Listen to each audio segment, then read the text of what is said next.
Joined now with our good friend Sally Cunningham. And Sally, you brought props this morning. I certainly did. As I told everybody, I'm dying to be out there planting my bulbs today, and I want to show you a couple of bulbs you might not know about. This one in the yellow packet is called Aranthus, and they call it winter buttercups, and it's a really tiny little spreading bulb that you'll see in the spring, but it's so nice and it's tiny. It's like little black nubs that you plant. I've also brought a very cool allium, the Schubert allium, that's huge. It's about a foot in the flower section, and that's just adorable. It's only a foot tall, but it's a foot wide, and it's really cute. And I have also bought the pink hyacinth packet. These are planted for breast cancer awareness, and it's a nice thing to do. And hyacinths are always good, and deer don't like them either. So also, we're talking about winter protection. A lot of people start to think at this time of year you have to protect some of your shrubs, and they wrap them in old burlap. And you know, burlap can do the job if you're trying to protect against some wind, but it gets raggedy and messy. And I so like the product line called the Shrub Coat. It's a green fabric the deer cannot eat through, and the wind and the salt don't get through, but the light gets through, so the shrubs come out better.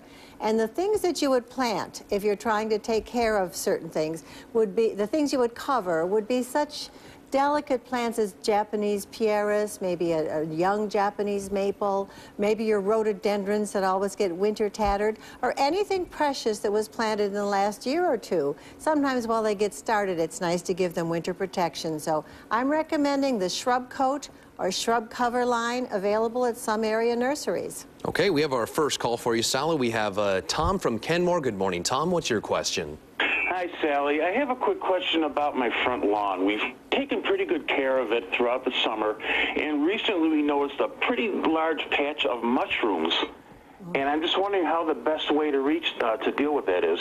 Okay, mushrooms will settle in, and moist periods help them, but mushrooms settle in when the soil is poor and you haven't done a good job taking care of the soil fertility. So I would recommend you scrape up the mushrooms, rake them away, the spores will still remain, but if you add compost to the soil and improve the soil quality, so just a thin layer of compost across that grass or the patchy areas will really help. All right, our next caller is Diane in Elma. Good morning, Diane. What's your question? Hi, Sally. My question is, I was in a nursery the other day and I wanted to buy fertilizer for my shrubs, and they suggested it was too late for me to fertilize my shrubs because we had a frost.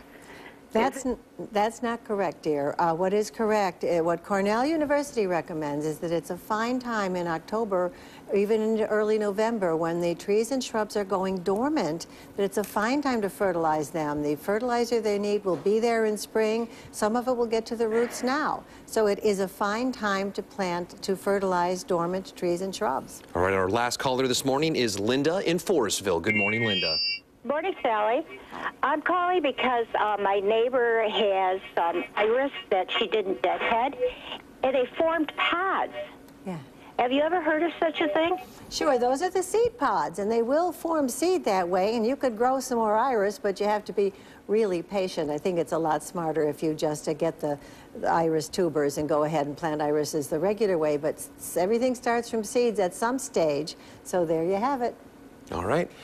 Thank you very much, Sally. Always appreciate you coming in. And next Sunday, got anything coming up? Nope, I'll be here, I hope. But today, take advantage of the sunshine. Get out and plant shrubs, trees, and bulbs. All right, could be the last one for a while. Thanks, Sally.